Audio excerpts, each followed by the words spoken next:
You guys want to get some coffee or something? Can I get a cup of coffee? Black? Can't you see we talking?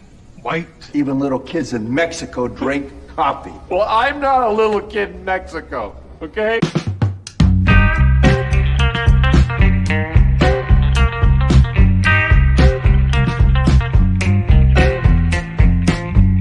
That is the best coffee I've ever tasted. A damn fine cup of coffee. You want a cup of coffee? No coffee.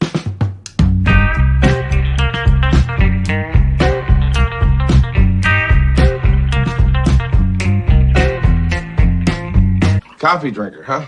Maybe we could grab some coffee? Coffee! Coffee, coffee, coffee, coffee, coffee!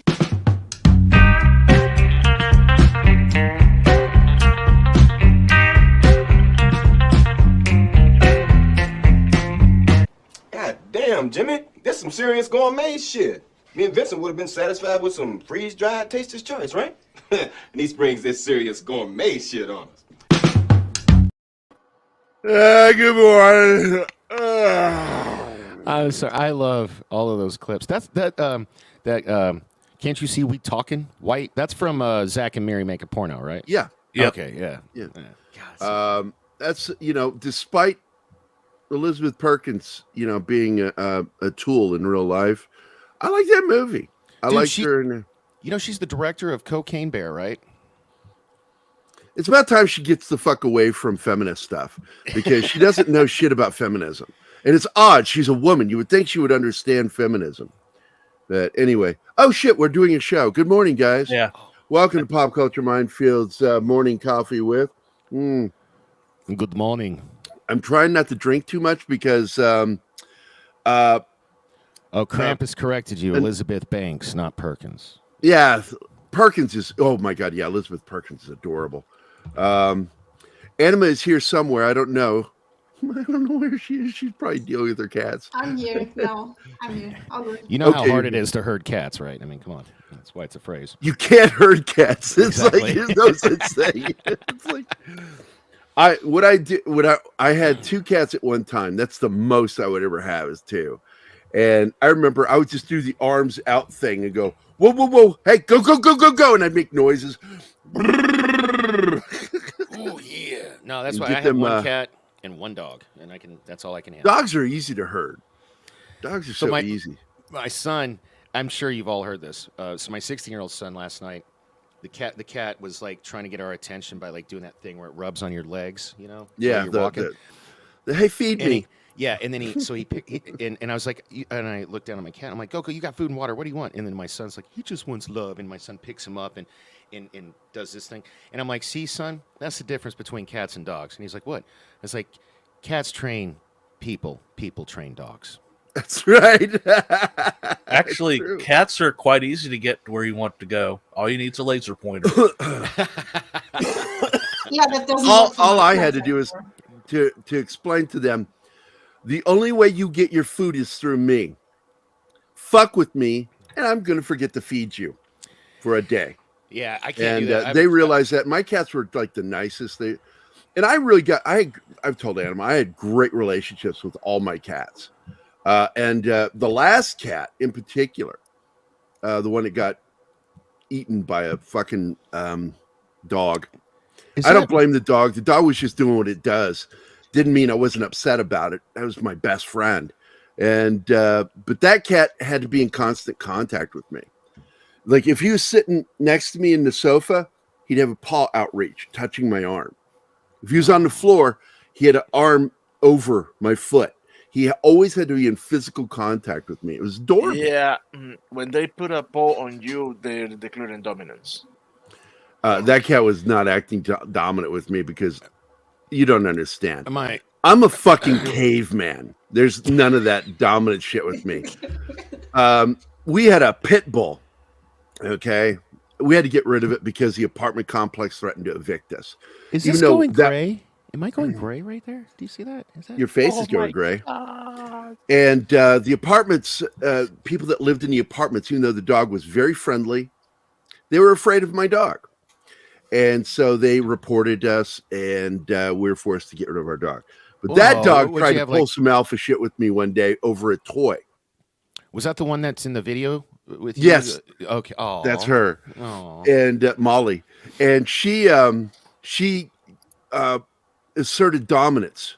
And what's that called? I forget the term for behavior. I forget the name of the behavior. I'm sure my mom knows because she's always telling me. And she would growl if I went to touch her toy.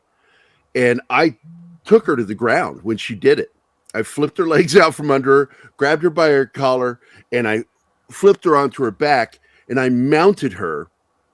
I straddled her, and I put her toy in my mouth, and I held her down, and I growled at her. That sounded dirtier than you meant it, I'm sure. Yeah, I'm sure it did, because you guys are perverts now, thanks to me. That's disturbing. But the fact it's called. He said he mounted and put her toy in his mouth. Come on. It's one of the things phrasing. Thank you, Dustin. Fuck you, Dustin. Images in my mind now that I can't unsee. You know what? I'm going to do this show alone today. Fuck you guys. Phrasing. But anyway, she stopped the behavior. I haven't said a word, so I'm just waiting for my turn.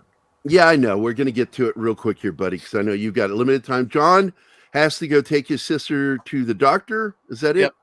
Yeah, so we've got him for 45 minutes. That means we now have him for 39 minutes to talk about Vox Machina. So let's get into it. This is episodes. He tried to fuck with me this morning. That was episodes 9 and 10, right? I did not respond to him. I'm like, you know what? Fuck you. I know when someone's trying to fuck with me. You're not going to make the same fucking mistake you made last time. No. Hey, Martin, can you put up I think his name was Keto Simple, whatever that was? Dustin. Yeah. So what? Can you do anything by him? I just want to see his icon again because it looks okay. Wow. No, I've actually noticed that his logo reminds me of yours. Yeah, go to fatbeard.vegas Keto Simple and check it out. It's cool. We got a somewhat similar very similar logo. Yeah, I noticed it the first time I saw Dustin's logo. Yeah. So let's get into some Vox Machina. I'm going to put John in the numero uno position and get ready. I'm going to say sweet things to him. John, you're so pretty. Look how big he got. Look at that. He's the cream of the crop. So excited. And the cream always right. By the way, Martin pulled up a photo the other day, a capture from the movie Falling Down. And we all started laughing, going, oh my fucking God, that is so John. Hey man, you're being compared to Michael Douglas. Don't complain. I'm not complaining. Yeah, I mean that's a compliment if you ask me. But that scene of him in the car looking forward. Fucking Bill Barkley now called me Puss in Boots. Well, you got that accent, no, you got to say man. it right. It's Puss in Boots. In Boots. All right, let's get into this. Episode 7 and 8 of Vox Machina. Yeah. Episode 7 is called Scanbo, which you'll find out why in a minute. It starts out with a flashback back to Percy and Cassandra getting taught by Professor Anders. You really get the sense that Professor Anders does not like teaching the Dorolo children at all. And he's got bigger ambitions than just to be a tutor. So they show, they go into a little detail about what the major export of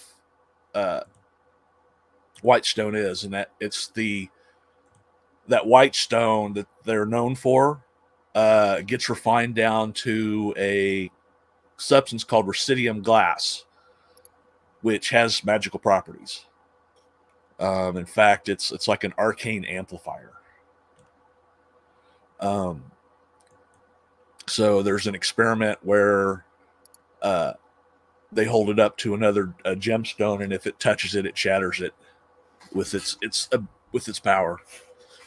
But at that point, when this explodes, and because Cassandra's holding the gem, and the parents come in, they're like, you're not putting the Dorolo children in danger, are you? And so he's over there. He's like, he says, no. And he goes over and he's trying to convince Lord Dorolo that he could triple the production with his new refinery design. He could triple the production of rucidium. And Dorolo shuts him down and says, no, it's sometimes more is not always best. So it kind of pissed him off that he got shut down. So then it cuts back to present day, and they had just finished escaping with Archibald, and they get back to the safe house, and they all jump Percy to find out what the fuck was going on with him. Excuse my F-bomb. But it matches with the show. So he basically explains that when he fled from the takeover of the Dorollos at Whitestone, he basically just took off. He fled. He was, homeless. He was starving. He was hungry, but he just kept having nightmares and nightmares. And eventually, those nightmares, he saw his pepper box, his gun, and so he built it from designs that he dreamt. And all he cared about was vengeance, and that's what was driving him. Now, was that the visions? Was that coming from that demon spirit that inhabits it? Yeah, that's where he got the gun design from, was from him. But they don't quite explain that. He doesn't explain where he got the He's in denial. Yeah, he's in denial that there's somebody going on. But he basically swore that he was going to kill the Anders, Briarwoods, Anna Ripley, and Stonefell, who he already killed last episode. He has a list like Arya Stark. Yeah, he's got a list, and each name is inscribed on the barrel of the gun with one Right, it parallel. appears when he confronts them. Yeah, when he kills them, it disappears. Yep. I really like that. There's a thing with that list. He thinks he is making the list. And Yeah. It's not him. The demon is making the list for him. Yeah. The vengeance demon is actually the one in control, but he doesn't realize that at this point yet. He still thinks he's in charge, that he's got everything under control. He just got a little out of hand. So while this is going on, Keyleth has this vision of she notices that something's wrong with the sun tree, and so she puts her hands on it, and she sees the darkness that's invading the sun tree, and that's why it's dying. So she's she tries to use magic and to try and help the tree, and it backfires, and she ends up causing a fire, and it freaks everybody out because they think it's going to give away their position. And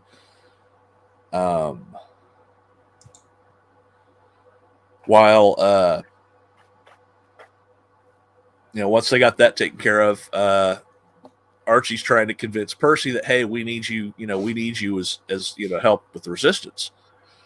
And all Percy can think about is rescuing Cassandra, and Archibald's like, well, we can do both.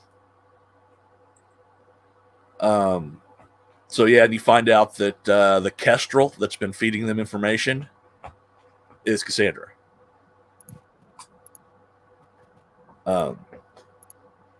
So anyway, they come up with this plan. They're going to go into Anders' house because that's where Cassandra's being kept. But they need a distraction. Well, Scanlan's like, oh, I can do it. And everybody's just thinking it's a joke. It's like Scanlan, haha. Of course,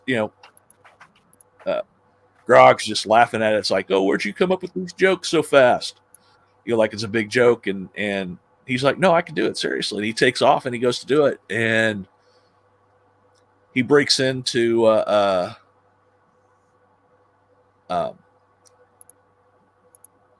what's his name? I forgot the character's name now.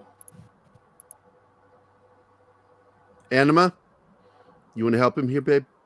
Which character? Vermeer. Vermeer, yeah. Vermeer. Okay. And Scanlan call him Vegman. Yeah.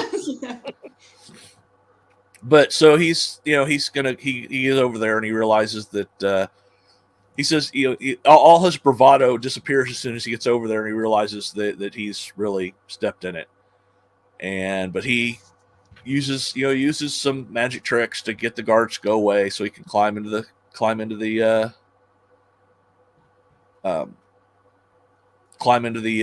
estate, and he's singing a song. There's a nice little song that goes with it, but he finally gets up and he climbs into the into the building, and he lands right in front of Erdmeyer where he's taking a shit.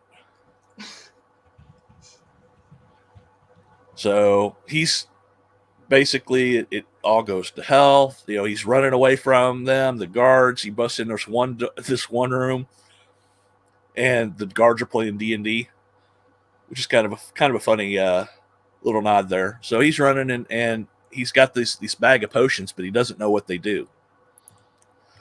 So he drinks the first one, and it's a potion that gives him the ability to blink. So he's bouncing around all over the place.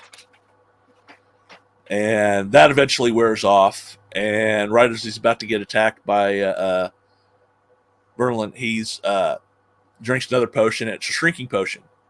So he's real tiny, but he jumps out onto gets knocked out onto the chandelier, which is, you know, big, because he's a big hunting guy. That's his big thing. So it's like made out of like antlers and stuff. So he's hanging there, and he's flipping off the guy, and about that point he goes back to normal size.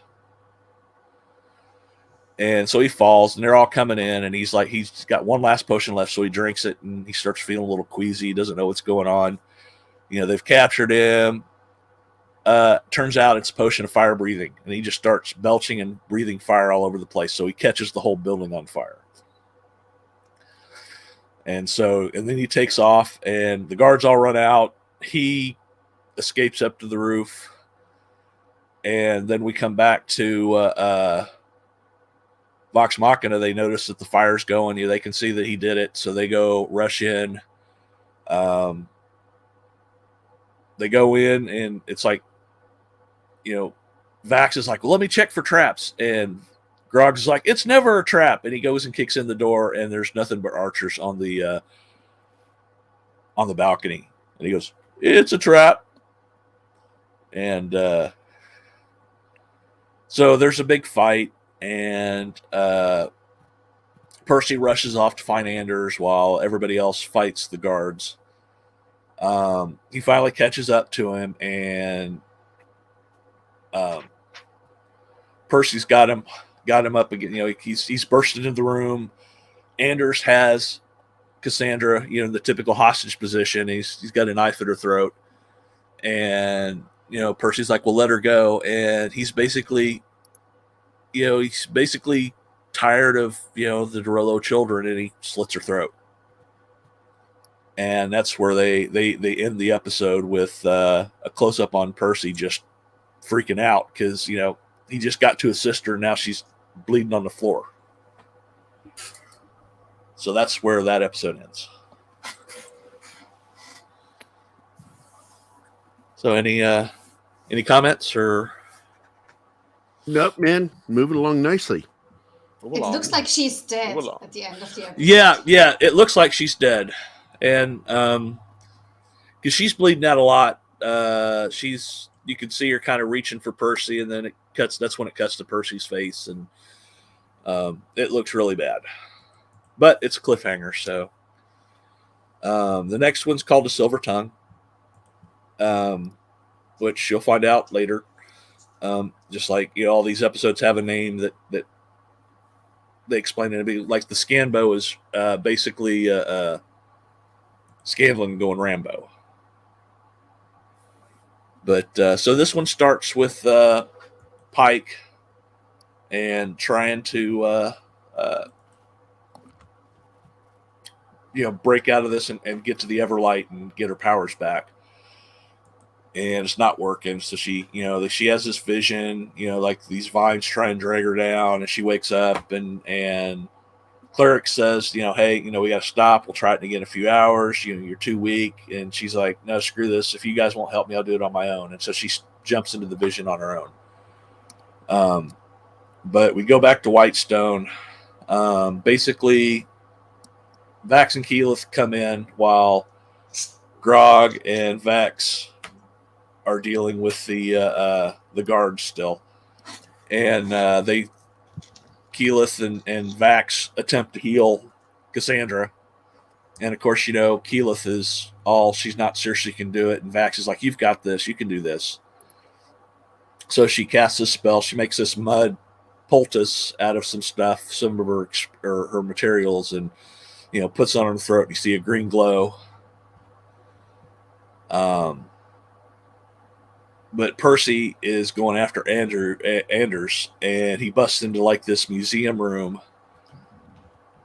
and you see Anders talking. Notice something weird's about his tongue, and he speaks these words, and all 4 suits of armor in the room come to life and start attacking. And of course, all the Percy's bullets bounce off, so he doesn't know what to do. They go back to Pike. And she is, she goes back. She's back into the plane with the darkness, and she's looking for the Everlight, and the tentacles pull her down again. And right at that last second, the Everlight shows up as she screams for the Everlight, and basically the Everlight raises her up, and they have a discussion, and she says that I'm cut off from the light. I don't know why. And she calls her a liar and tells her, you're not being honest.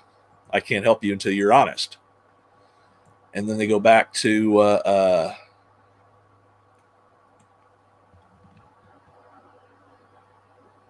that. And then, the Vox Machina has figured out how to kill the armor, and they do it by shooting the joints and stuff and make body parts fall off. But when you get to the end of that, Anders realizes he's in trouble, so he uses his silver tongue that they gave him as his reward to charm Grog. So now Grog's trying to kill rest of Vox Machina. And but basically he goes through them, he tanks them all. But when Vex finally has Anders at arrow point about to take him out, he uses his ability again and basically mind controls the rest of Vox Machina except for Percy, and they're all gathered up on Percy, and he's like,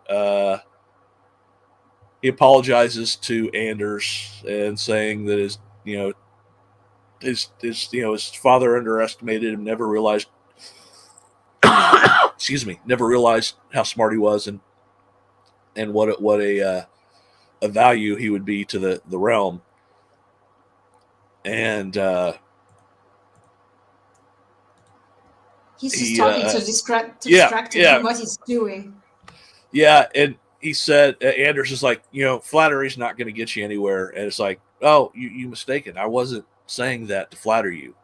I was saying that to buy time. And he fires and shoots this incredible ricochet shot that goes through the side of Anders' face and shoots out the tongue. Ooh, yeah. Blows off his entire jaw. That was so cool. It was okay. It was all right.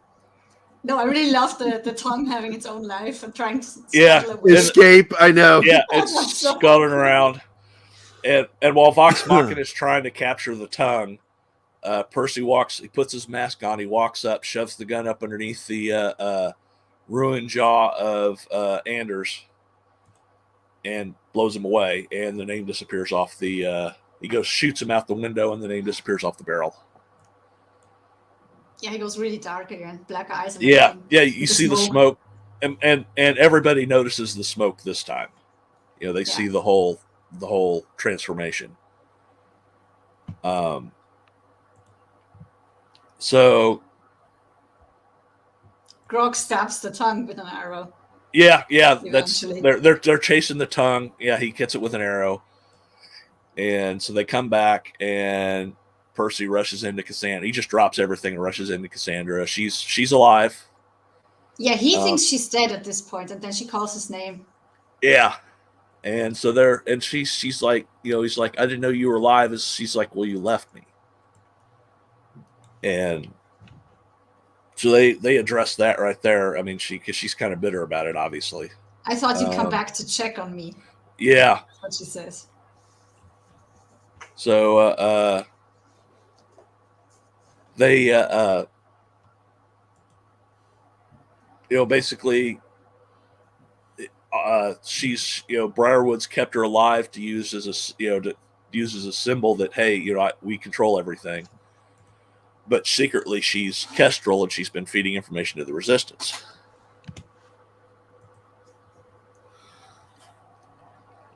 So they they're searching the house, basically, except for that tongue. He didn't have anything of value, except they did find a star chart that they realize is the solstice, which is just 5 days away. So that's obviously when Delilah's going to perform whatever she's doing. That's when it's going to happen. So they go outside, and Keyleth throws up the in order to let the people know that they've got Cassandra back, and the Resistance is fine. They put the Dorolo crest. She puts the Dorolo crest out of clouds. She basically makes the Dorolo crest out of clouds, and the moon's like shining behind it and something. It's just really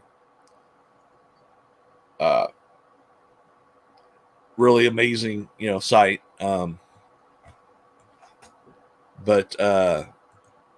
So when Delilah sees this, she gets pissed off. She calls for her steward. She slits his throat, drags him into a mystic circle, and casts a ritual. And basically you see is the ritual. She starts summoning the dead from the grave. So all the dead in the graveyards of Whitestone start breaking out of their graves and start rising. So you got this big zombie horde now. So we go back to Pike. Well, we go back to Pike first. Because we go back to Pike, she's Everlight says she's been lying. Then she finally admits that, she left the path of righteousness, because she wanted to party with her friends, and she's violent, and she loved that more than she was putting that. She was putting Vox Machina before the Everlight, and the Everlight says, whoever you want to be and can be in your light, as long as you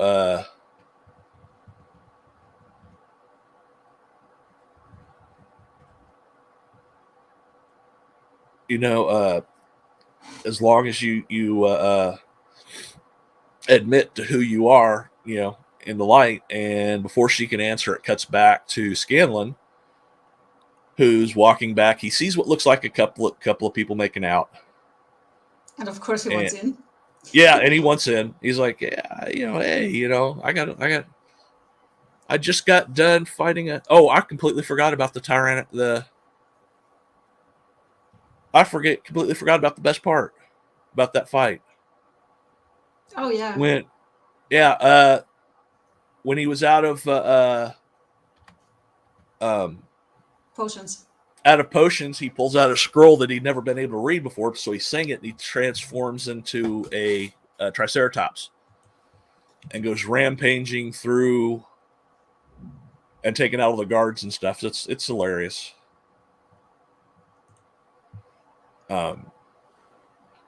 So yeah, there's I forgot to put. I should have gone into detail about that fight last episode, because there's some really cool. But anyway, he gets up to the. Sorry, I'm going back to the last episode. He gets up to the roof. It's all on fire, and Vermelin's there, and he's trying to kill him, and he's all beat up, and he thinks he's got Scanlan beat, but Scanlan shoots lightning bolt out of his crotch to take him out.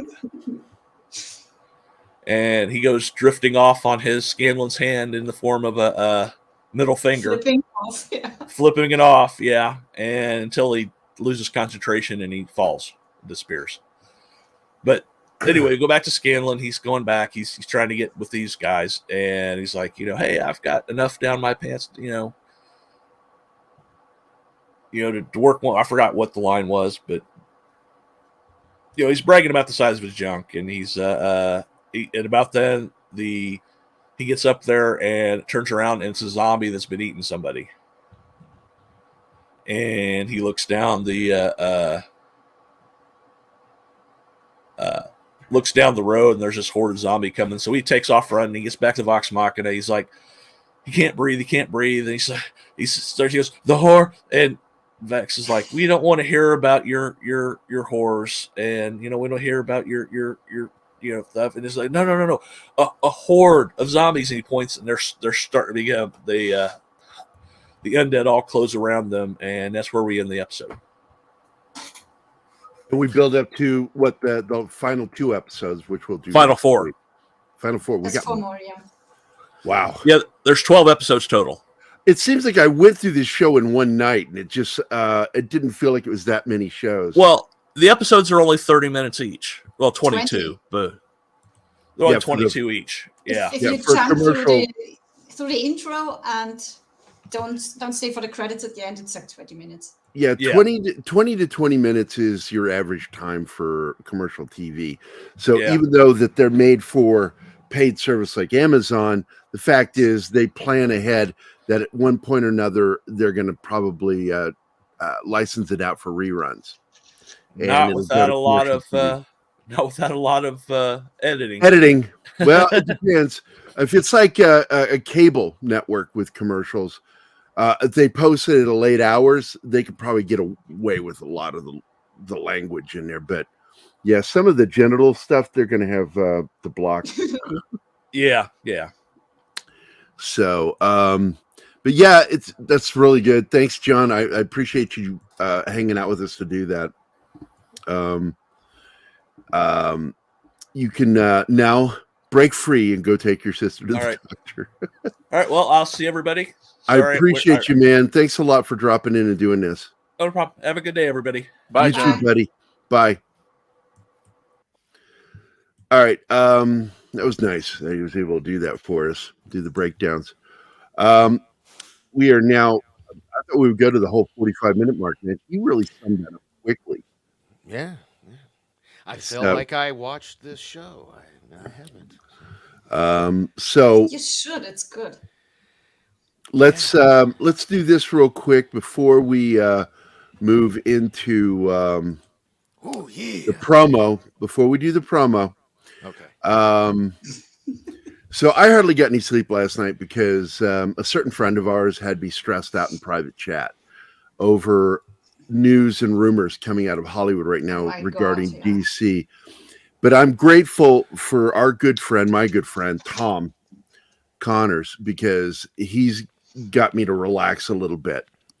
And I want to thank rumor and innuendo. Yeah. And look, I trust Mikey Sutton. I really do. But there's stuff going on right now that's not confirmed that he's going to be on tomorrow, TGIF, and we're going to go into it because James Gunn went after him personally. If you didn't know that.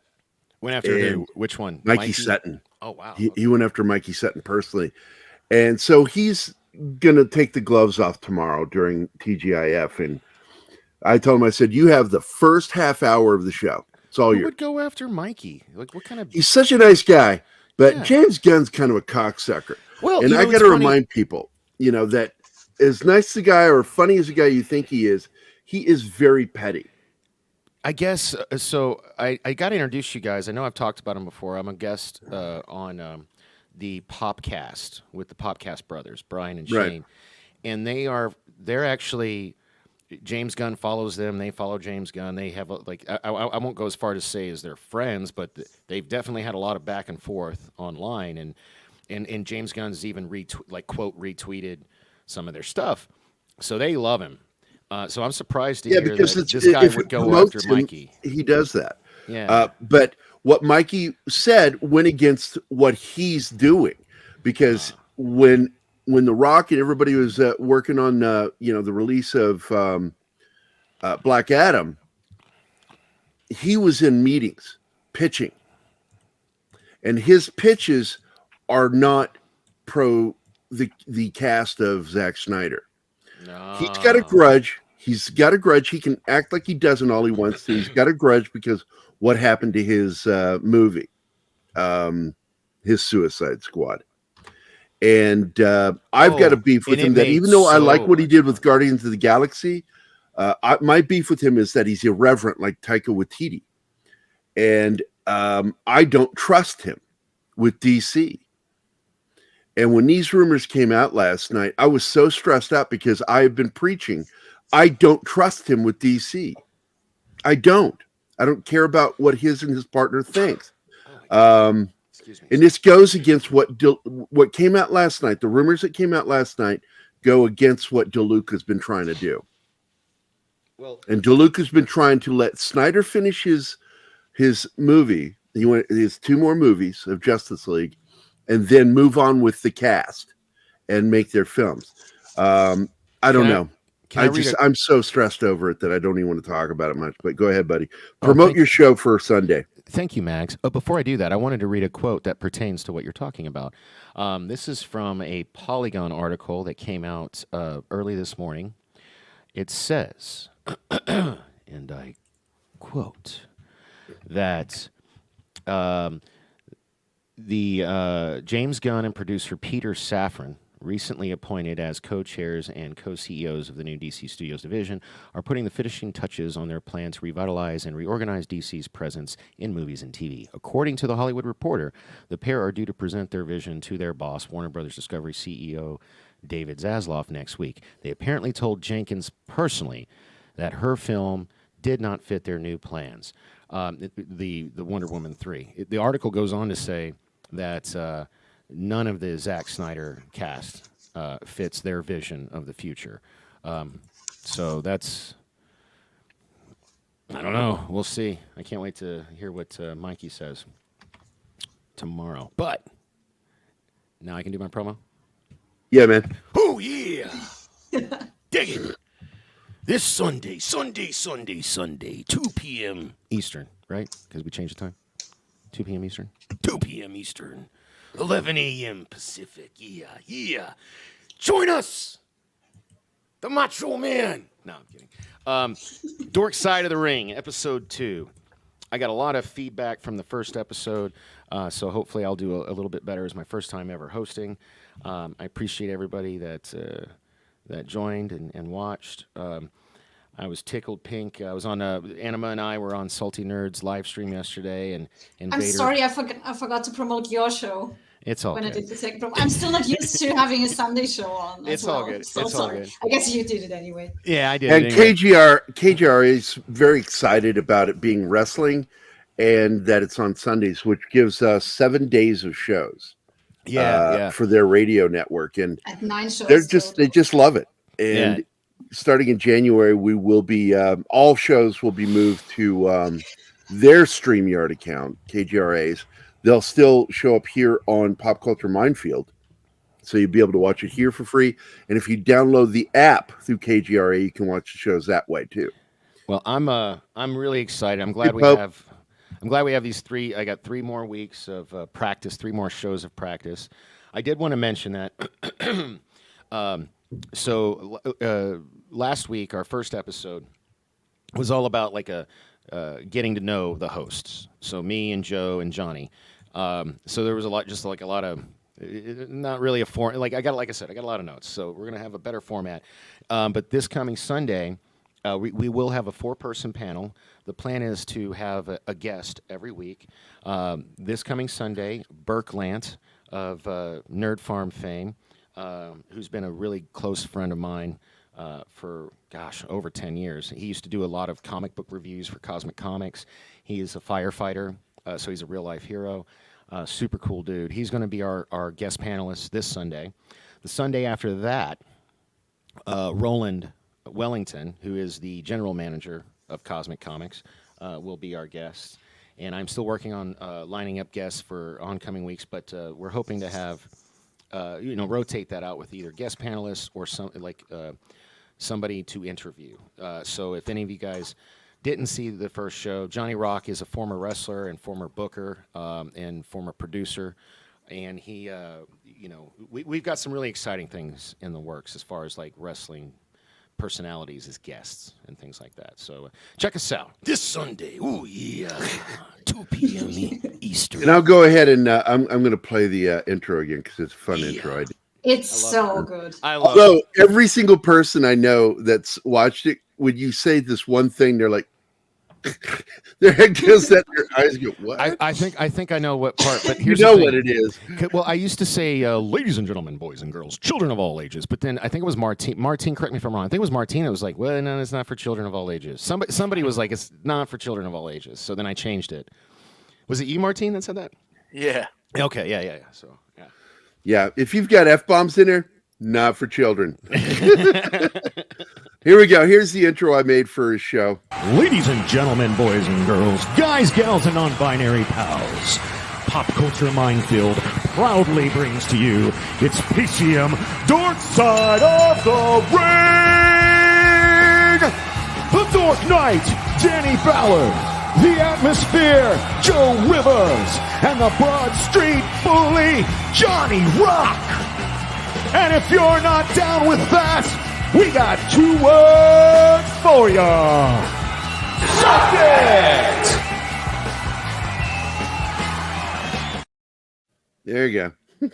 I love it, man. Anima got to watch me make that. It's like, That was so cool. It was. What was really cool is like you found that Suck It clip like that. Yeah. Well, I'm like, somebody had to have yelled that at some point. Yeah. And so I went and looked. It took no time at all to find all this stuff. It really did. Yeah, he just did a search and found it, like the first link. It was cool. And we say it took no time at all. That still took me 4 hours. Well, yeah, but like that seems finish. Yeah, it seems like it would have taken a lot longer though, to be honest. And then he came back into the conference room and saw the like finished thing, and he almost cried. I almost cried, man. It was awesome. Yeah, it sounded. You're gay like that sometimes. Yeah, I know. Speaking of being gay. Yeah, speaking of gay, my buddy 70s Rock Fan is in the house. Not at all where I was going with that, but it's hey, where Johnny, I went. It's Johnny where I rocks went. is more like, hey Joe. Yeah, Johnny does rock. He needs to get his You own know setup.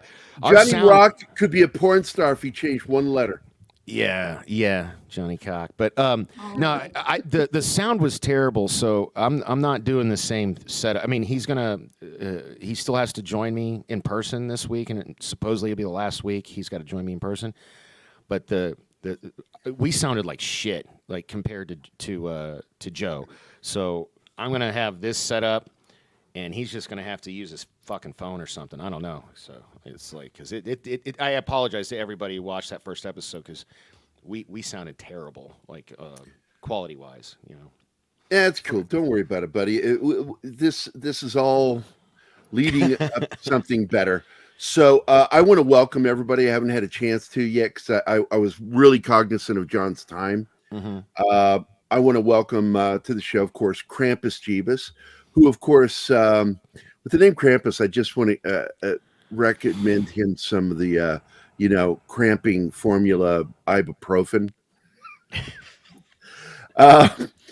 Penny, of course, that's Dork's mom. There you go. Motrin, IB. No, this is Eastland Bulkholder. Of course, Dork Knight is on the show. D. Bud Martin. Dragon Ruse. Socks Bulletins. Magitech Mags. AF Watcher 88. Keto Simple, my buddy Dustin. Andy Morrow from the UK. Zax. Kyle. Lord Thoth. All hail Lord Thoth. Keely Chow. Joseph Dredd. You see Pope Metal? What is his name? Pope Metal. But Mark, please put that up. That is so funny. He says Magic Johnson wasted the best porn star name of all time. Yeah, right.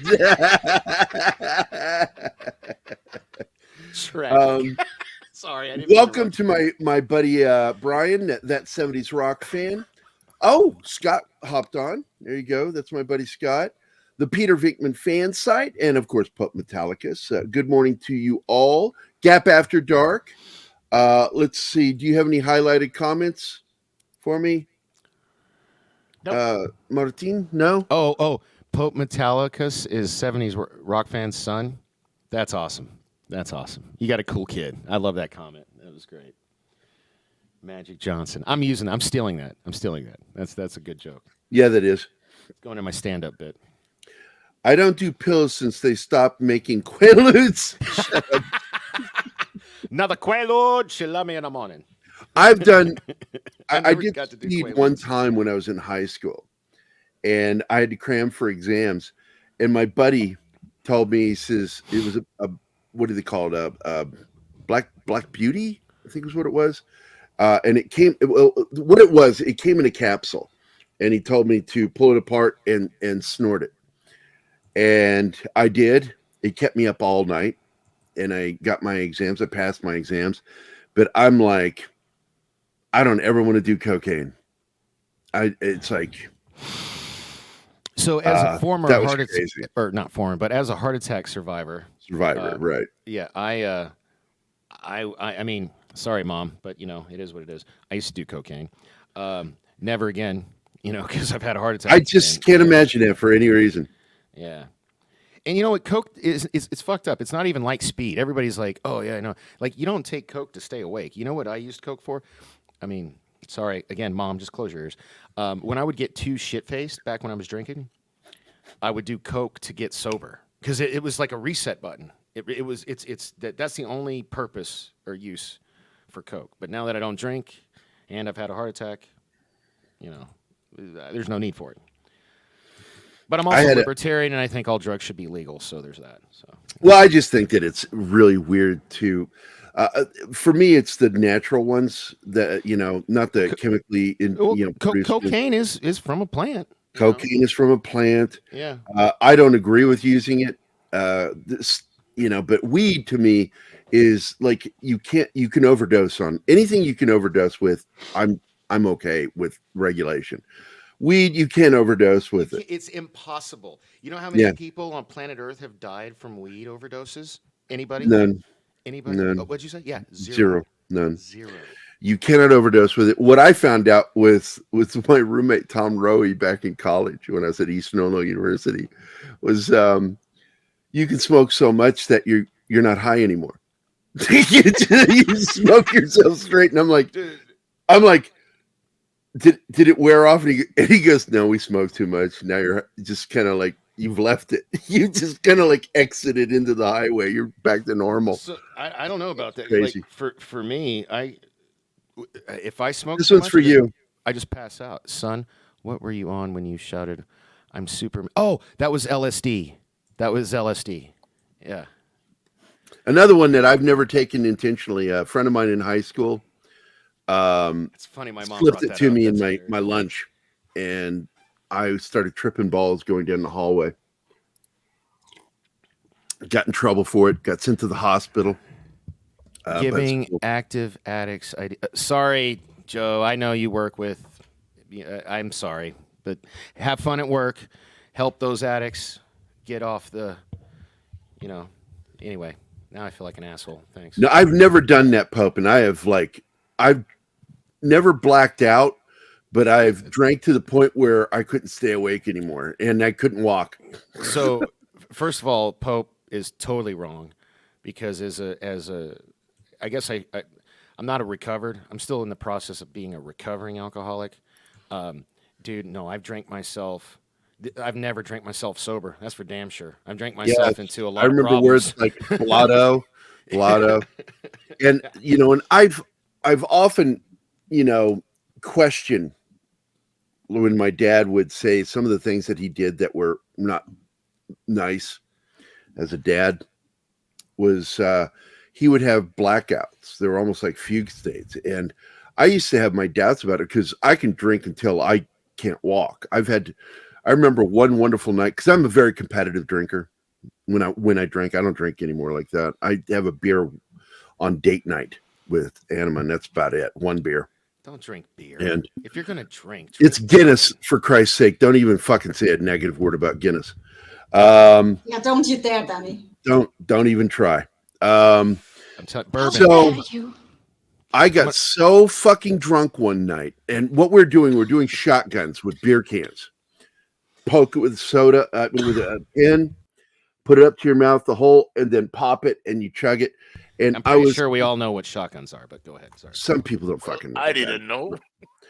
And so I was doing it, and I beat this guy by like 5 beers. I was just like, bam, bam, dropping him. And on the last one, it was over. Not because I won, even though I did win. It's because when I went backward to drink the beer, I was suddenly on the ground going, how the fuck did I get down here? And everybody's laughing. Alcohol, hell of a drug. So let me ask you something. Hold on. I'm not done. I got to finish. Okay. Sorry. So my girlfriend at the time was Patty, who I'm still friends with. She'll confirm this fucking story. I am so fucking tall. They couldn't get me in the car, the Buick Regal we had. She had to open the sunroof, and they had to load me into the car. 4 guys had to load me into the car through the sunroof because they couldn't get me in the car. I'm too tall. And we drove all the way home, drunk out of my gourd, no blackouts. I never black out. I remember every fucking retarded thing I ever did. God, I wish I could. Cece could tell you some crazy stories, and other people tell me shit that I don't remember, and I'm quite frankly, I'm glad I don't remember, but I'm embarrassed, So. Oh, you found a store there in Croatia? Wait a minute, you're learning something new from your girlfriend in the chat? Yeah. What the I told you. Well, I thought that was the thing is though. I thought that was just common. Like you just happened to find one place. That's it. Well, I found it once, but it was a promotion. They don't regularly stock it. But a couple of days ago, when I went down the 20 minutes to the bigger store, I discovered that I had never been in their beer section. But I went in because I wanted to get cider, and I saw that they regularly stock Guinness, so I'm very happy about that. Peter Venkman fans, I did not drive. My girlfriend drove. She was sober. Yeah, don't. Patty drove. What they did is they put me in there, and here's what happened. I refused to sit down. I thought it was so fucking awesome. You know what, Kyle? You son of a bitch. You son of a bitch. Fuck you, Kyle. Really. Oh my Kyle, God. Clip that out and send it to me, please. If he really said that, please. He's going to clip it and put it on Twitter. He did that with me.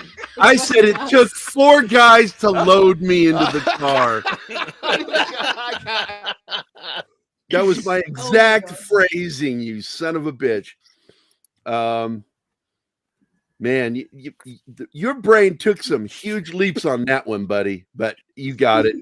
You earned it for that. Open your back door, baby.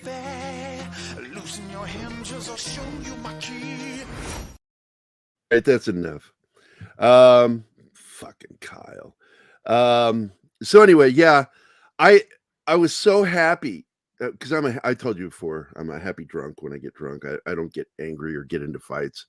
And the opposite of most of the men in my family, my dad and my grandfather and my uncle were just horrible drunks, mean drunks. I want to tell you something funny. And hold on, I'm still telling the fucking story. Oh, sorry. Okay. I refused to sit down, and she drove around with me and went through McDonald's drive-through with me, standing up and giving my order from the top of the car. And it had the poor girl working there just laughing her ass off that I said, I want my food separate in my own bag and give it to me because I want to eat it. And I ate standing up out of the car. It was fucking retarded. All right, Danny, now I'm done with the story. Oh, Jesus I was just Christ. going to say, I'm one of those drunks that's like, I love you, man. Like, I love everybody when I'm drunk. Like, I love you, man. Oh, I love you. Like, it's terrible. It's almost worse than being like a mean drunk, because like I get annoying is what people have told me. They're like, get the fuck off me, man. God damn. No, now I will tell you, Mags, I can get very because if you are a shitty person, you can really take advantage of my emotions.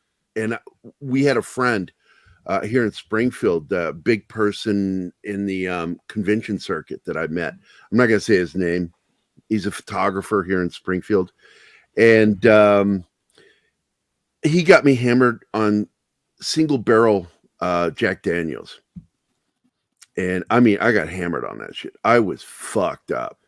And in the middle of this, he started criticizing me as a person and saying things that have upset other people about me.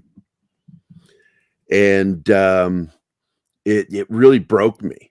I was like crying that night, and I was angry at the same time. And then when I sobered up, I told him, I said, I'm never drinking with you again because I need to be able to trust my friends, not to manipulate me when I'm drunk. That's not right. And then I went into him about the things that he said, because I remembered everything.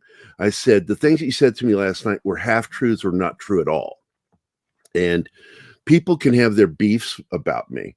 And what it was is another artist had 2 complaints about me that he criticized me about. One is that often when I'm scribing my signature in there and writing something for my friends, I'm crass and not really sentimental. That I don't write something more personal. And I'm like, that's just not me. I can say that to people, but writing it is different. You want to write something that's memorable and sometimes funny. And so I went at him about that the next day. And then I also got mad because he said this artist friend of mine who died this year, and he was a friend of mine. And he had apparently got a bruised pussy over me saying something about him to his face, not about him to anyone else. I said it right to his face. And I was complaining to him that he shortchanges his commissions, his clients, when he rushes through his artwork. I said, when you rush, I can always tell when you rush because your characters have bent straw elbows and knees. And it looks like you didn't take any time with the joints. I said, joints should be more important than doing the bicep or the shoulder. You should absolutely nail this. It's like there are a lot of ways to cut corners when doing artwork if you got to work quickly. Never make it a fucking joint on a character's body because it looks cheap and it looks bad and it makes you look bad as an artist. I said this to him with love, respect, and giving him advice not to do that. And he turns around and tells this photographer friend that I was talking shit behind his back, saying these things about him. Keith knows who I'm talking about.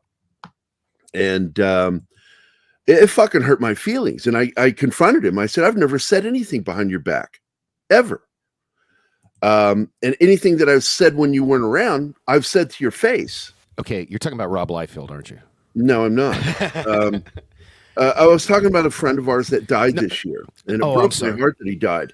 But that hurt my feelings a lot, that he lied about me to somebody else in the net. Somebody used that. And I don't know if I think Keith knows the photographer I'm talking about. He looks like a tall George Clooney.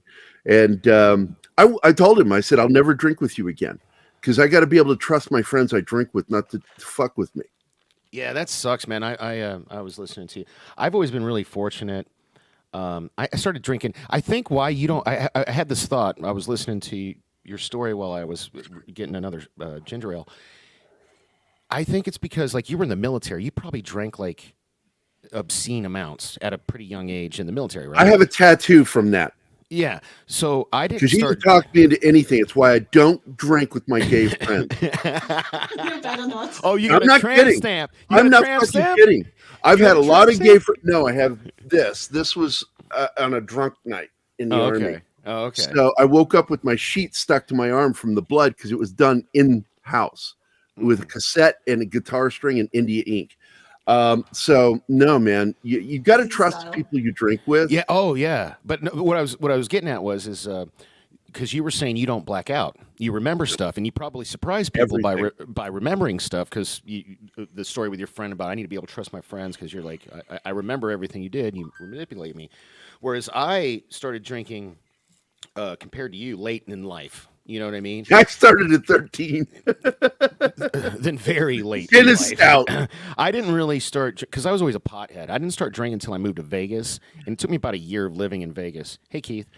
Like 20, so that would be 2011. You okay, Keith? You look like. Do you have something you want to say, buddy? You just. No. Were you stressed out last night like I was? A little bit. I couldn't get to sleep. Poor Anima heard me. I was like, "Oh, motherfuck, no way!" Freaked Come out. on, are you kidding me? You missed this link because you weren't here. So I put the link in the private chat again. This is a different article, but it kind of confirms what he was worried about. It's stressing me out. Now I know. Look, Tom centered me. Tom pulled me back off the ledge last night, and I want to thank you, Tom Connors, man. If it weren't for you, I probably wouldn't have slept last night. Oh. And my anxiety was so high over some of this shit. Oh, I mean, does Gerry does Gerry have a tramp stamp saying no backdoor knocking? Jay is a veteran, and he knows better than anybody. Be careful how you drink when you go out on the town with your buddies in the Army. Dick facing is common. Snorkeling. It's called snorkeling. You know what snorkeling is, right? He needs to say something here. Oh, sorry. Yeah. Look, I was a little worried, but at the same time, I kept telling, hello, Penny. I just kept reminding myself that no one at Warner Brothers, from David on Zaslav on down, has ever said that they were our friends in doing this. Has ever said that they were going to give us anything. Really, my whole thing has been to expect anything. So if this actually has been confirmed, they have said no. Now I'm going to confirm something here. This was confirmed. Yeah. They listened to the fans, is what they said. Dude, that's including Zaslav. Yeah, they say that. So they knew what we wanted, and if it goes the other way, they fucking lied. May I say something? So, okay, I hate to always bring it back to wrestling, but any wrestling fans will remember this. On a episode of Monday Night Raw a few years ago, all the McMahons came out, including Triple H, and said, "Oh, we're listening to the fans. We're going to do what you want to do." And then they did everything opposite. They just say that. All these companies are the same. They just say we're listening to the fans. Well, I mean, again, it's I have to look at it this way. It has only been within the last 2 months that we really started to get a look at how many of these companies and corporations are doing financially. And Disney is really bad off. And Warner Brothers was a lot worse off than we originally thought that they were. There's no reason why they should give us all of the financials. There's no reasons why they have to sit down and hold our hands and say, this is exactly what's going on. Did you read that article about Disney in the actual debt that they have versus what they pull in? I just read the other day. Well, and that, and plus, some of the immediate things that we've been talking about. Again, it is now starting to be brought up more that they owe Hulu next year. They owe Hulu billions next year. Okay, not just Hulu. They owe billions out to. I got to find the article. Go ahead. And then on top of that, Iger was the one when they originally presented the business plan for working out Disney Plus that it told the shareholders, promised the shareholders that they would be in the black by 2024. Well, and I know you know about how he was bolstering those Disney Plus numbers, and because that just got revealed. So the thing is that there's a lot more problems going on, and the way it's added up. And again, I was completely surprised when Valiant Renegade said, the best way to look at the whole CW thing with Warner Brothers is that they paid that new company to take the CW off their hands. It wasn't so much they got bought out. They paid them to take it off their hands. So that is pretty bad. And Valiant Renegade, for those who don't know, he's a straight up numbers guy. Yes. It is all about the numbers. Yeah, he has no skin in the game. He just talks numbers. It's black and white. So and it's not just Warner Brothers that did it. It's not CBS. It's they're now known as Paramount. It's Paramount and Warner Brothers paying another company to take the CW off their hands. So everybody boo-hooing about how many shows are getting canceled, you got to understand there's a lot of money that has not been made by the CW as a whole. First they of had all, to go. CW has, I feel confident in saying this, all the shows I loved on CW started to suck in 2016, 2017. You know what I mean? And I haven't given a shit since. Well, you know, look, I used to watch Flash and Arrow religiously. I've had to reevaluate how I feel about a lot of things from a business perspective. That Zaslav was right. That if you're not, when it comes to, if you're going to invest in television, if you're not aiming to be in the top 10, what are you doing? And a lot of those, a lot of those shows weren't making it. Okay, and some of them have never made it. So realistically, certain shows should have been canceled way earlier than they were. Okay, you guys are going to keep talking. I need to do the thing. I got to interrupt you guys just for a second because we're 5 minutes into the second hour and I didn't get to play my video. I'm sorry. Hello, good evening, and welcome to the middle of the film. Now you can continue. No, don't mince words, Keith. Tell me, like, I want to know, like, which shows, because put this cracker in his place. I'm getting sick of it. Keith. Well, okay, let's take a look at this. Out of all the CW shows, how many of them in the entire history have ever, after the second or third season, stayed in the top 10 of the biggest and best rated shows out there? Two? Not in a while, dude. No. Like I said, since 2016. But he's talking about in the right. You said after the first two seasons. After the first two seasons. So there's only two. Only two. Because you're talking Nielsen ratings, right? Yes. Only. I mean, correct me if I'm wrong, but only two: Flash and Arrow. Those are the only two. And then so the rest of that is Supergirl never was. Supergirl never was. Legends of Tomorrow never was. I never even saw Stargirl. Was that a CW? That was CW, right? Yeah, CW. But here's this Black is what, Lightning was another CW. This is what Zaslav is getting around to. They never should have made it past their first seasons then, some of those shows, because it was a waste of money. Now, you can agree or disagree with Zaslav, but from a business point of view, from a money point of view, the guy's been right. No, totally. You need to make a shirt. You've got a shirt that says, I believe in Mikey Sutton. You need to make a shirt that says, I believe in Zaslav or something like that. It's not that I believe in Zaslav. He could turn around and sell the entire thing tomorrow, and I wouldn't be surprised. But he's a smart businessman. He's like, he looks at the numbers, and he's That's interesting, the way you pronounce that. What? But you say businessman. Isn't that how you say it? Businessman? I enunciate the A more prominently when I say like it. Businessman. Yeah, that makes it sound like two words, not one. You don't walk up. It is. It's called a contraction. No, it's one word. It's business. It's a contraction. Okay. Do you know what a contraction is? Yes. I'm sorry, Keith. Okay. Let's go back to Keith. Well, what I'm saying is this. Yeah, come on, man. Tell us, man. Fuck you. What I'm saying is this. Zaslav, basically all of this recent stuff, was a guy that was really not seen as being someone that was amongst the major people who should be listening to.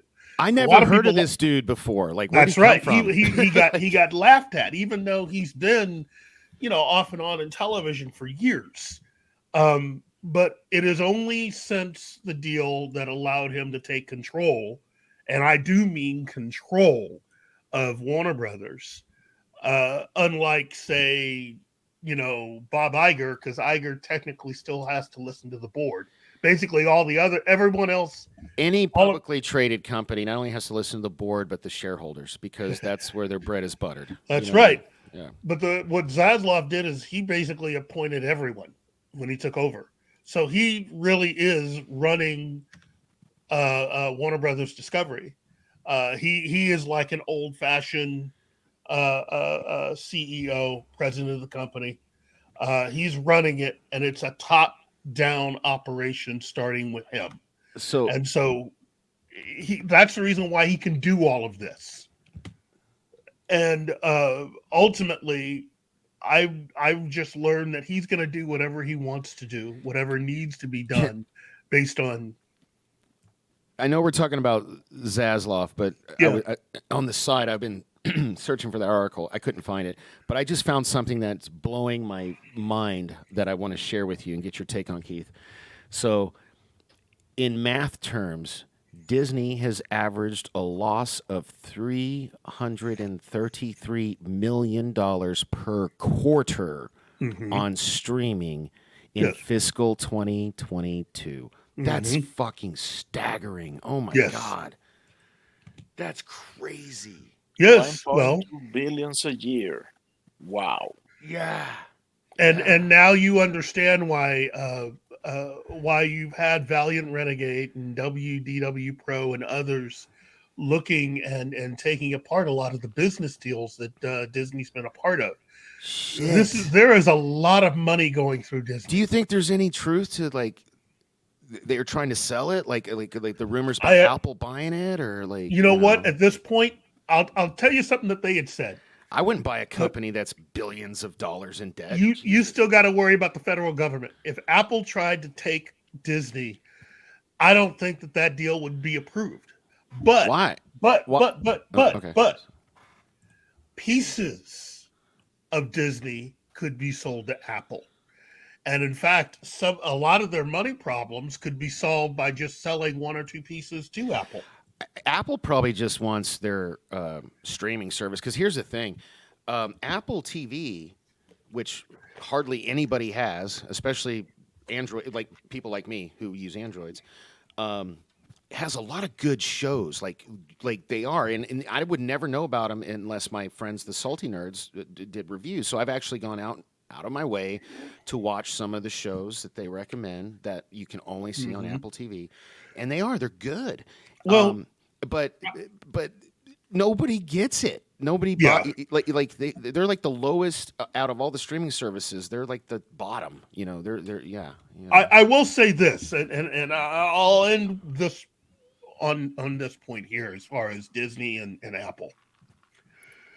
If you think about what Apple has been doing over the last few years, and you think about, again, we've all heard the reports, okay, as revealed by Valiant Renegade and WDW Pro, which is this. Apple has enough money on hand that they could buy Disney several times over, okay? Yes. So they have more than enough money to be able to buy whatever pieces that Disney would want to give them. I think it would be smart, because they're the problem with Apple. Let me ask you this, Keith. I'm sorry, I didn't mean to interrupt you, but I want your take on this. The problem with Apple is they if you don't use Apple products, they don't fucking care about you, and they need to change that philosophy, in my opinion. What are your thoughts on that? It's worked for them thus far. Look at how much money they got. Okay. I mean, again, I can have whatever opinions I want, but in the end, if people are willing to buy what they have and have made them so much money that they can buy Disney several times over, as much as I may not agree with what they're doing right by their shareholders at this point, and they're making a lot of money. Again, I've been saying since the beginning, okay, never mess with the money. Rule 1. Rule 2, always do right by your shareholders, okay? If you can't follow those two things, you're going to end up basically being outside the bubble if you happen to find yourself running things. And at this point, Disney could probably get rid of, say, they could sell Lucasfilm to Apple. Yeah. Easily. Yeah. Never rub another man's rhubarb. Hey, don't we have some Archer to talk about? Like, what season are you guys on? Yes. We need to get back to it. We're on season 13, episodes 7 and 8 today. Anima, are you there? Did you fall asleep? No. Oh, good. No, almost. Sorry. Well, first and foremost, the real reason why I came on was to just see how you were doing, buddy. I mean, me? Checking some of the messages you had me kind of worried, so I was actually, Did Mikey Sutton's news get you that depressed last night that Keith thought you were? It's not depressed. It was causing me anxiety. Oh, okay. Because it felt like we were on a path. And when people pull us off a path, like derailing a show, I start getting anxious. So. Look at that face he made. Again, I'm right there with you, but I was really worried about you, buddy. Look, I'm not going to have a stroke, but I had trouble sleeping last night because of this shit. That was freaking me out. Of course, he's going to be on tomorrow to talk about some of the shit. The gloves are going to come off between him and James Gunn because James Gunn went after him personally and took a shot at him. Really? Yeah.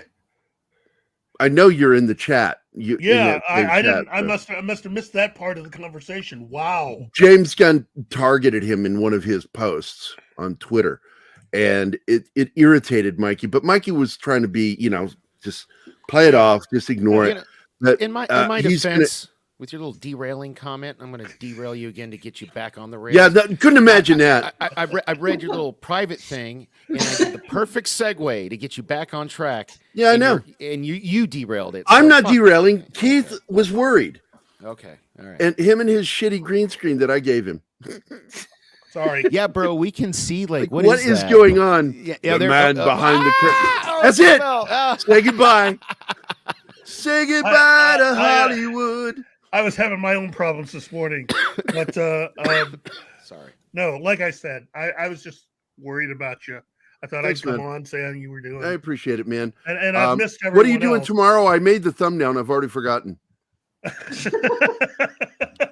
People go, look, dude, when I was a reviewer for the magazines in Illinois, I was one of the top state movie critics, the couch potato critic. And fuck, man.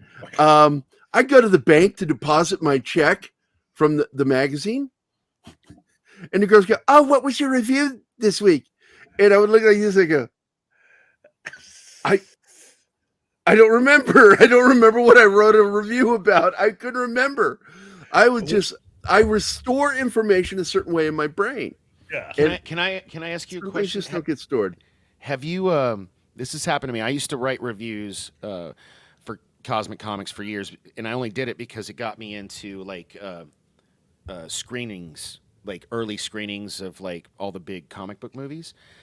Have you ever written a review that or not just comic book movies, even sci-fi, but have you ever written a review where you had like the review, like, it's in writing forever, it's your opinion, and then later, because life, you forgot about that opinion? No, I've never had that happen. And had a different opinion? So you know what that's never happened to you? It's happened to me. It's happened to me once. That's a bummer. It was, I wrote a review, and I'm not going to share it publicly, but I'll send it to you privately. I wrote a review for Cosmic Comics about Star Trek, one of the Star Trek movies. Can't remember which one. But I was basically blowing the movie. And then later, I was on a podcast talking about how much I hated the movie, and somebody was like, oh, really? Because that's not what you said here, and called me out like live. And I was I've said this on the show. It's my show. It's not derailing when I do it. It's just fair enough. You're right. My show. Oh, okay. Oh, yeah. You're right. You're right, Joe. My bad. Okay. I love Joe. Dude, I do. Sweetheart. I do too, man. Like, because man, he's a long-haired weirdo, but I like him. He's got long hair. Yes. We had fun. He's got hair like. Was he always tie it back? The shittiest. Oh, he's got hair like the Crypt Keeper. Does he always tie it back or something? Then I thought he had. Yeah, it's always back. Oh, I want to see you with your hair down, then, Joe. You gotta, during your. Don't pay at all, Gerry. So I'm going to go through some stuff here. I loved when your mom said that about the LSD. That was fucking funny. The what? The what? I starred a bunch of comments. I starred that comment your mom made about you yelling, "I'm Superman."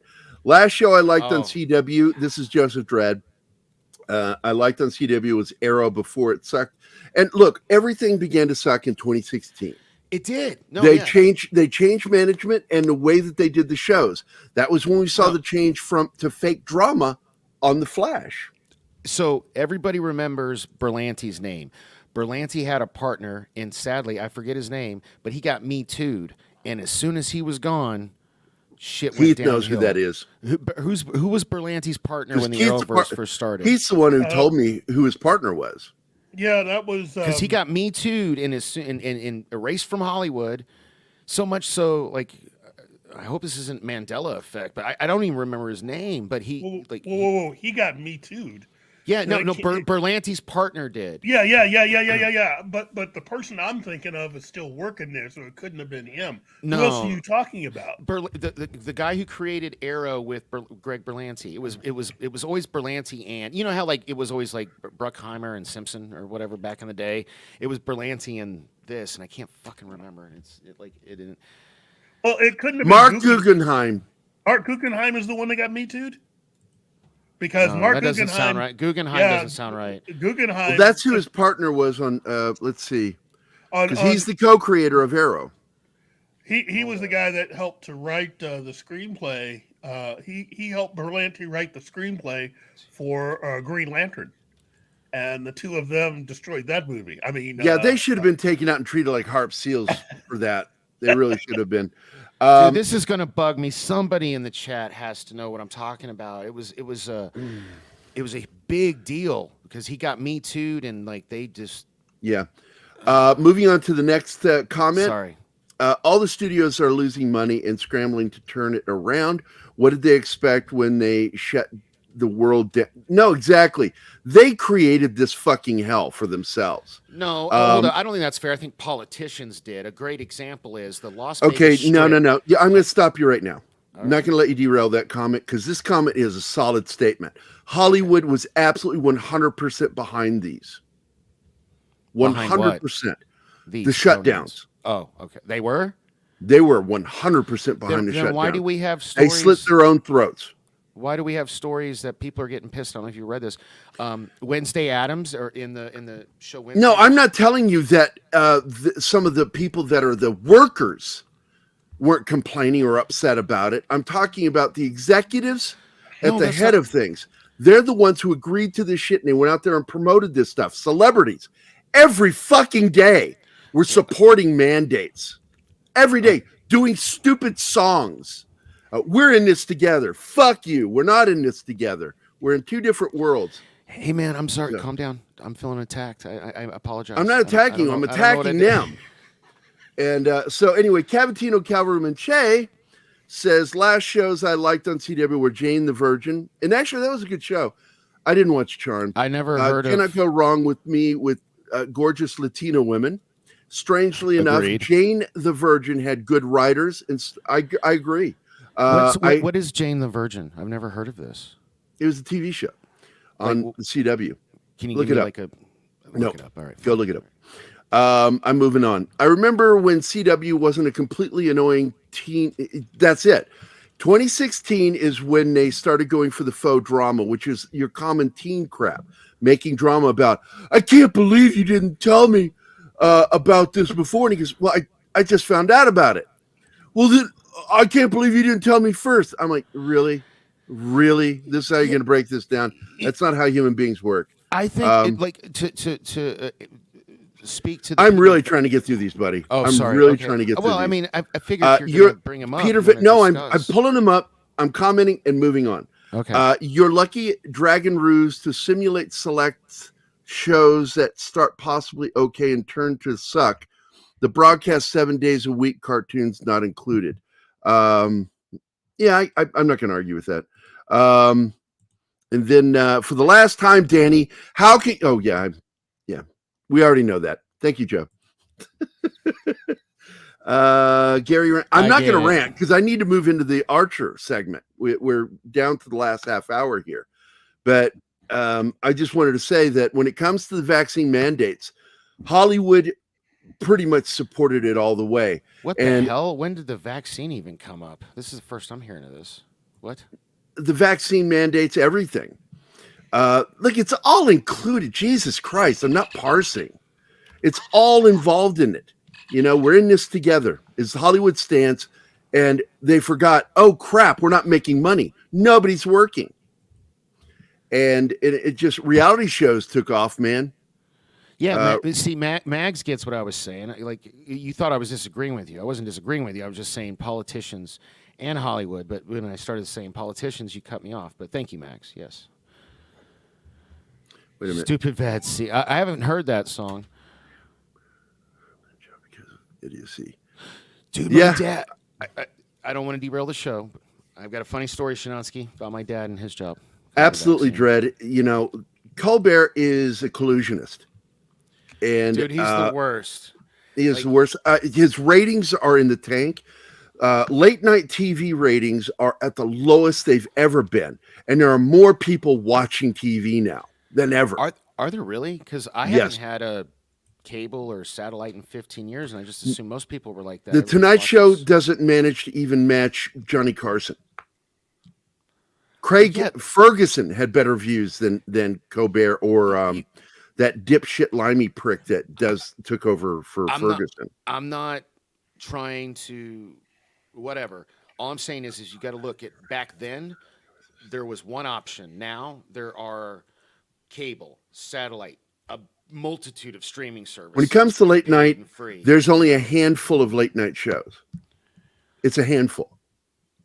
And they're competing with each other, and they're not offering anything different. In an antiquated, what am I trying to say? In an antiquated system.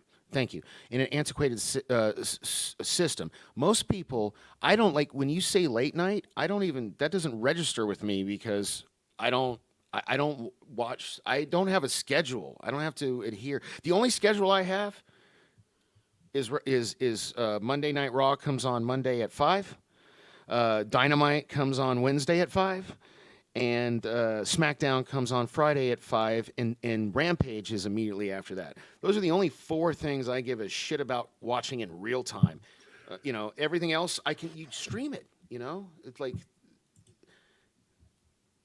does that make sense to you? No. No. Maybe it's because I'm talking about how things are structured. They're structured away. Late night TV is a thing. It's real. People watch it on a normal basis. I know, but I'm saying if you look at the percentages, right? Of how many people watched late night TV. Okay, look, I'm going to answer this. Before we go into a long thing, I'm just going to break it down for you.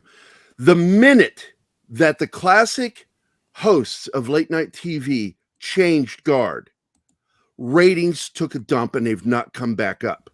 It's not related to what you're talking about. This is just simply a lack of interest in these programs because they went political, one direction, and it turns off half the country.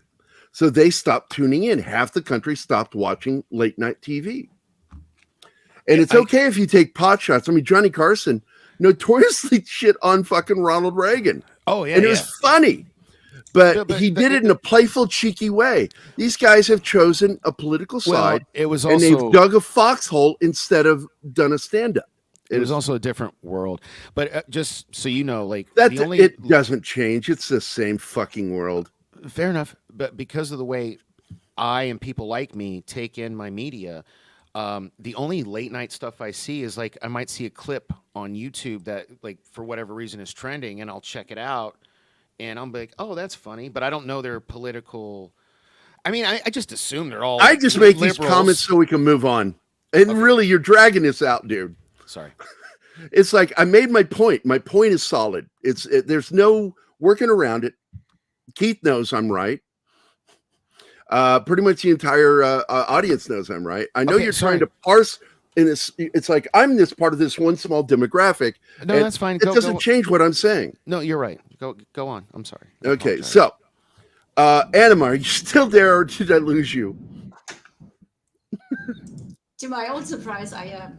All right, I'm moving you to the number 1 slot, and we are putting you into the engorged. No, Keith, don't do that. No, take care, brother. I don't like that. Oh, you got to go. Bye, Keith. I'll see you later, buddy.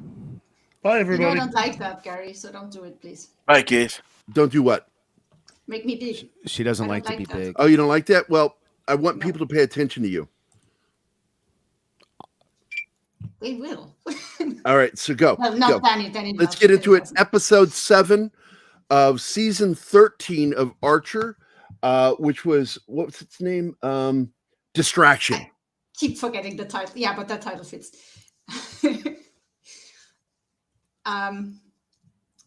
Yeah, so we knew that Fabian fucked them over because everything they had done the past 6 months cannot fall on him because he predated the contract when he gave them the agency back.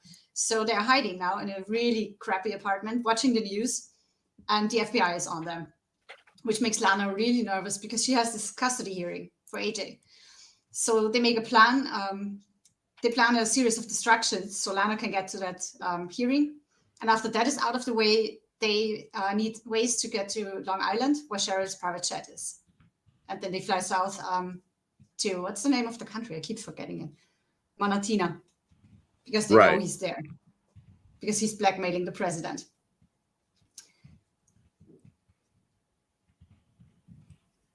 And they want to crush Fabian, of course.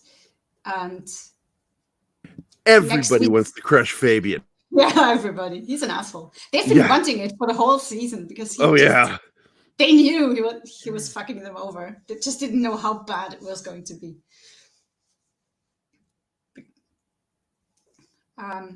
We meet 2 FBI agents who are both lousy.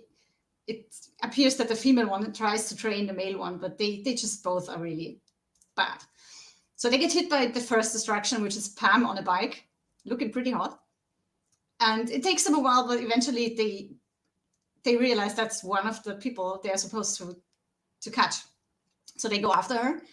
And that's Lana manages to sneak in disguise into the court building, where she meets AJ and her ex, Robert, who really wants to take her down. He wants sole custody of his child and is playing pretty unfair.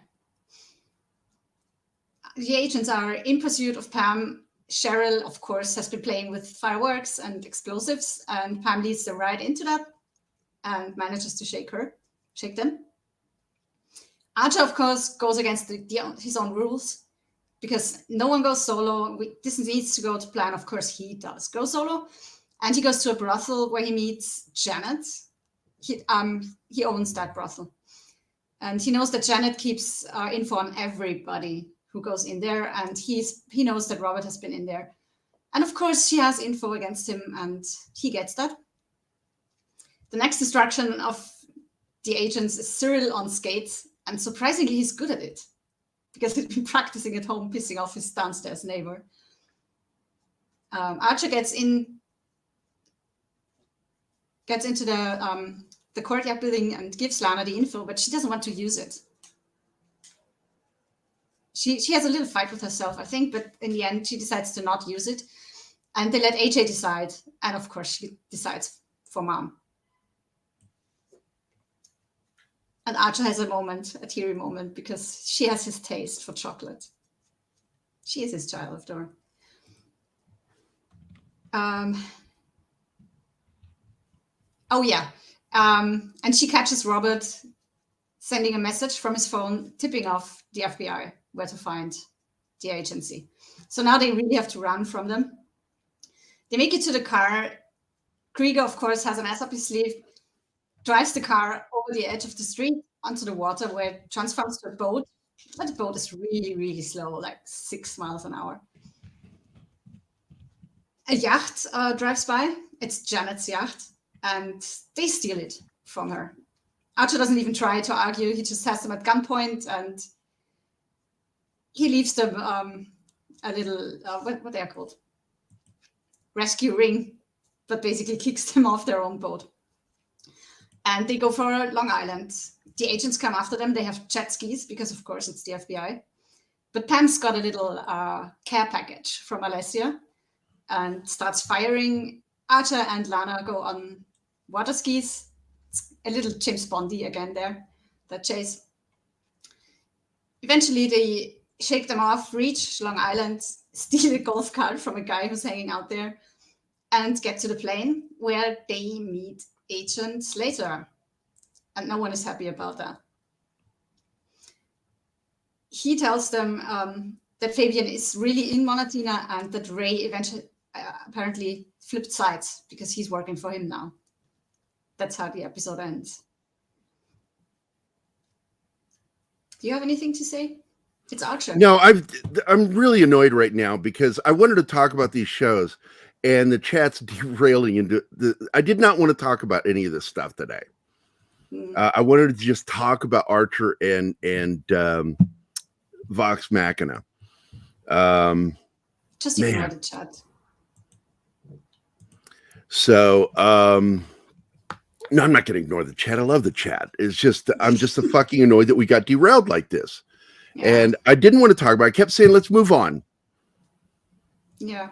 I don't want to get deep into this subject, and I'm not going to sit here and acquiesce to anything being said in the chat, because I know what we're talking about. Keith and I talk about this shit all the time. We live and breathe this stuff. And all the different rating programs out there will actually support what we talk about. And so, you can say I'm wrong all you want. Doesn't mean anything. I just wish you guys would chill out. And I wish these things wouldn't get brought up on the show when I don't want to talk about them. I wanted to talk about the Archer and I get the joke, you're on your period, but that's because I'm getting annoyed. I'm getting annoyed that I can't get my show back on track. And, and I keep saying this, and I yelled at people 2 weeks ago. I like, stop derailing my shows. I can't derail my shows, but my shows can get derailed. And I want to be able to get the show done, because a big step going into KGRA radio. And I'm trying to, because we got a format. We have to format. We have to be able to do segments. And until we stop derailing, I can't do that. And it stops me from doing my job. And so I'm mentally not even there now. I've been mentally taken out of the game. Yeah, I can't even get the joke, 70s. It's like, I'm just so annoyed right now. And I always ask, please don't derail it. Please don't derail me. And I'm just completely, my mind is not in the game now. I'm out of the game. But it's Archer. It gets you in a good mood. When I watch it. Now, this is just... not when I speed through the episodes. I'm sorry, baby. And it's like, I feel like I disappointed you today, too, because of this. I'm derailed off of the show. No, that's fine. But anyway, thank you. Bill Barkley's here to derail us back. I didn't even know what the hell we're talking about anyway, as I just came on after watching 2 episodes of Doom Patrol. Is this the new season? Do we have a new season of Doom Patrol? I don't think we do.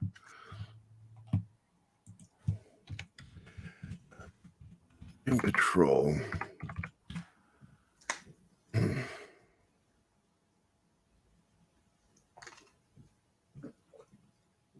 Holy shit, we do. Season 4 started. I didn't even know that. I'm going to have to go watch those. God damn it. More stuff to watch. Anyway, guys, I'm just going to call it an end of the show. I'm out. I'm just out of this. I appreciate you guys being here. Thanks. I don't care if we disagree or not. I like you guys. You like me. At least I hope you do. I mean, I'm not going to... I'm not one of those guys that's craving likes, because I'm pretty happy all by myself. But the fact is, I enjoy everybody's company. And thanks for being here, guys. And I guess Keith will be here tomorrow for his show, which he's going to be talking about. What was it? Let's see. Oh, yes. The Rock's tweet on Black Adam's box office, which is not accidental that came out when it did. That tweet came out for a reason. It's because of all the shit going on in the background between Warner Brothers and James Gunn, and Warner Brothers and him. So we'll see what Keith has to say on that tomorrow. With that, have a good Thursday. I hope everybody has a fun day. I'm going to try to talk to Mikey Sutton today to find out more of what's going on before we do the show tomorrow. So until then, everybody have a happy weekend. Thanks for being here. Bye now. Hey guys, thanks for watching Pop Culture Mindfield. If you've enjoyed the show, please make sure to like, subscribe, and don't forget to click the bell icon for updates on our shows and channel. Also, please leave a comment. And we'd like to know what you thought of the episode, as well as letting us know if there's something you'd like us to cover in a future episode. Don't forget that you can become a member of Pop Culture Minefield now. Make sure to visit our membership page and merch store at popcultureminefield.com. You can always find Pop Culture Minefield on Twitter, Facebook, Instagram, YouTube, and Twitch. I'm sorry, guys. This was totally my